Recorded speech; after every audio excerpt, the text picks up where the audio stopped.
everybody. Michael Falato back again with my best friend in the world, MK Marsden. Um, she started a product solution company, everything above that called Sales Sleuth, but she's been in the space for 20, 30 years, right? Not to Yeah, date, you're being generous, right? A little bit more, a little bit more. but we've been doing podcasts, we've been roundtables together, and just combining our strengths of connections. And I want her on my podcast because she has so much more to give than just what we're doing on the roundtable. So tell us a little bit more about your journey to make Sales Sleuth and just be in sales your whole life. Yeah, great. Thank you. So, first, thanks for having me on the podcast. I really appreciate it. You know, I love working with you. I love what we're doing together and independently to help customers succeed, right?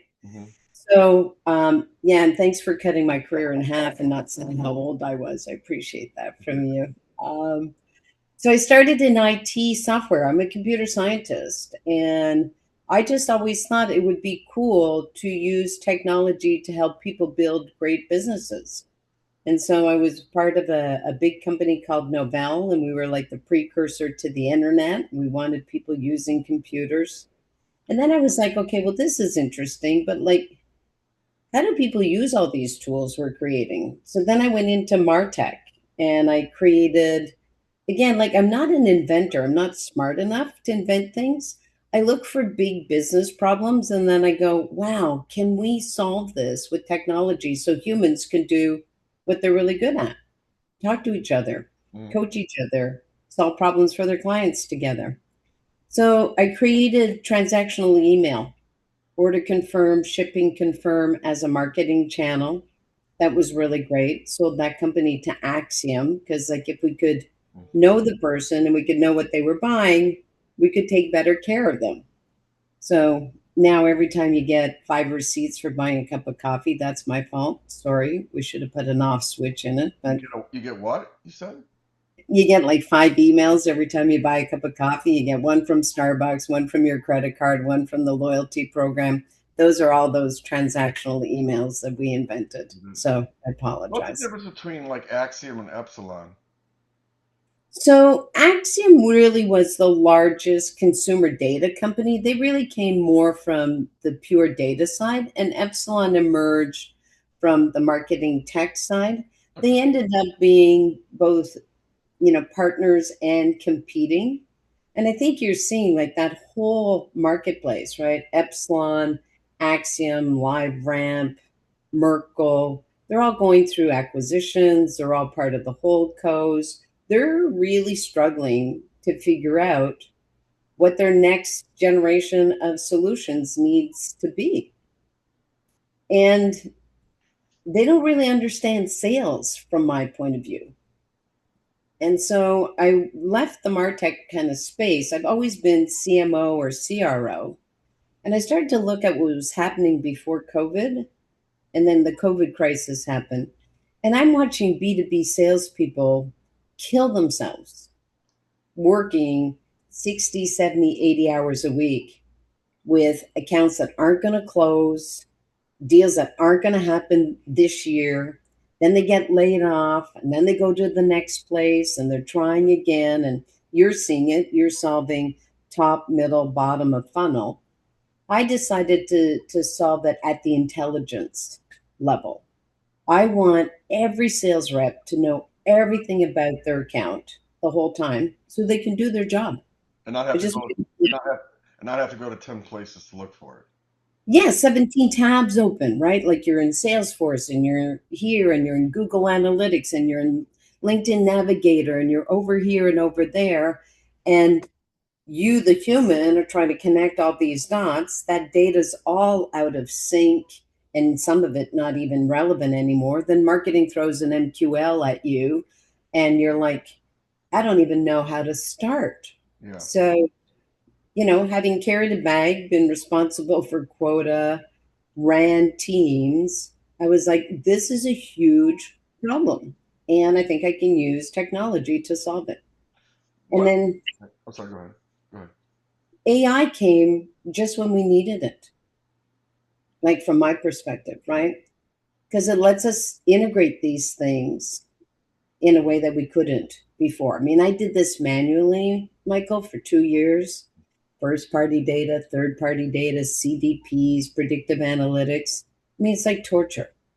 It's like torture. And by the time you get the answer, it's like not even relevant anymore. The CMO's left and the CEO, the private equity companies fired the CEO, and you're like starting all over again. So it was like, okay, stop, figure it out. And I think we're going to end up, I was reading today 69% of the traffic on the internet now is bots. Thanks, half of it, thanks to people like us or me. It does. It's But going to not a bot. take.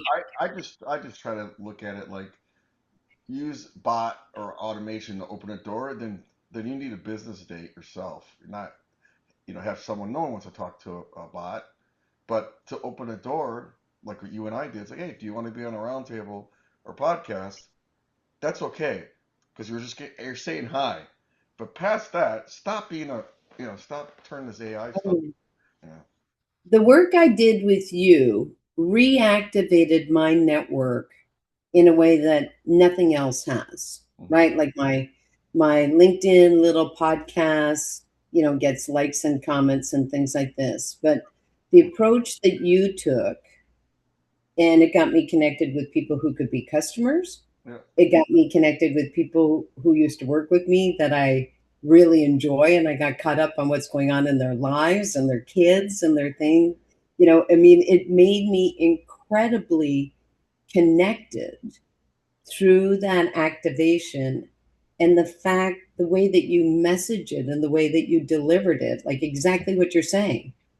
Use the automation in a human way. Yeah. Don't bombard people Yeah. with, Five tiers of like message. No, if they're not going to answer you within two messages, leave them alone. yeah. And I got a bunch of, and I'm still talking to people and they're like, oh my God, that's so cool what you're doing. And what does Michael do? Right. At the end of the day, it ends up being about humans solving business problems. Now I imagine mean, taking what I do, not to throw a commercial in here, and taking it and going after people you don't know at all. yeah, You have like 8,000 connections, which is great. I've never seen so many people respond to 8,000 connections. So your connections are really tight compared to most people. But imagine going from 8 to 25,000. That's what I yeah, would propose.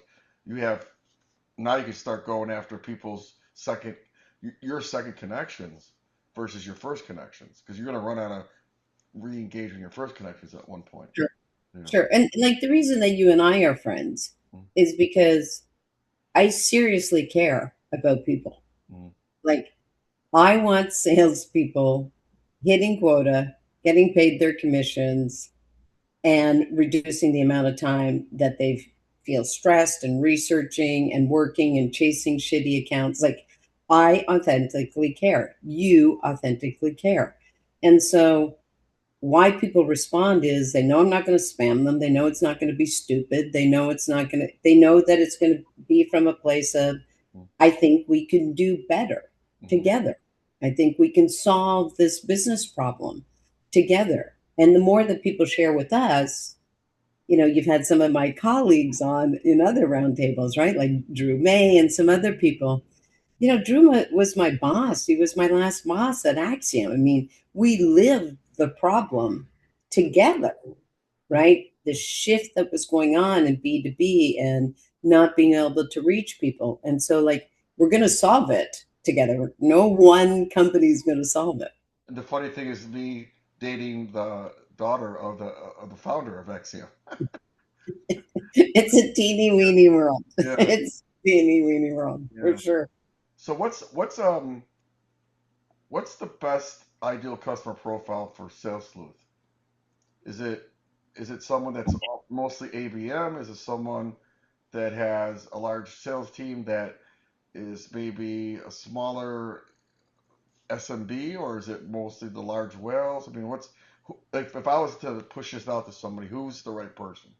Yeah, thanks for asking that. So, big direct sales teams with complex solutions selling into a complex buying environment. Mhm. So, medical device companies, data warehouse builders, like millions of moving parts and 10 to 20 to 40 people on the buy side that are moving around. So, we're going to focus in on medical device, health tech, because those people still, I like the people who build the thing and deliver the thing to the customer who uses the thing to deliver a service to the end user, right? Those people are still in the human to human world. Mhm. The software industry now, it's like, we can make anything, everybody thinks we can make it. I want to move away from that.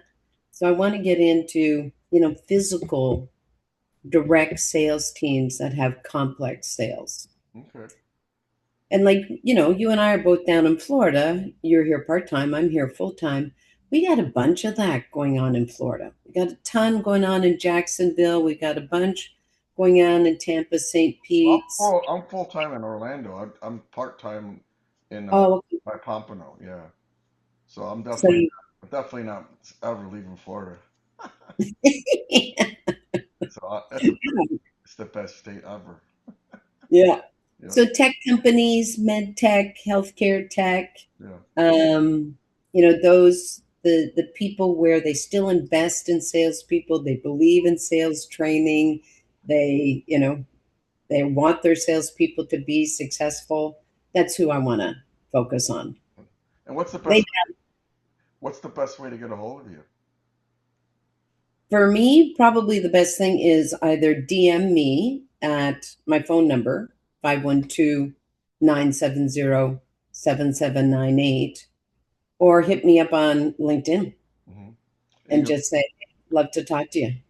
LinkedIn is mk.marsden. yeah. So that's all you have to put after Yeah. linkedin.com/n/ the username. But I Yeah. appreciate you being on the call. I mean, on the podcast, and we'll see each other on all the things that we're doing together. And thanks for being on. You bet. Thanks for having me and have a magical Monday. Thanks. See you soon. Bye. Thanks.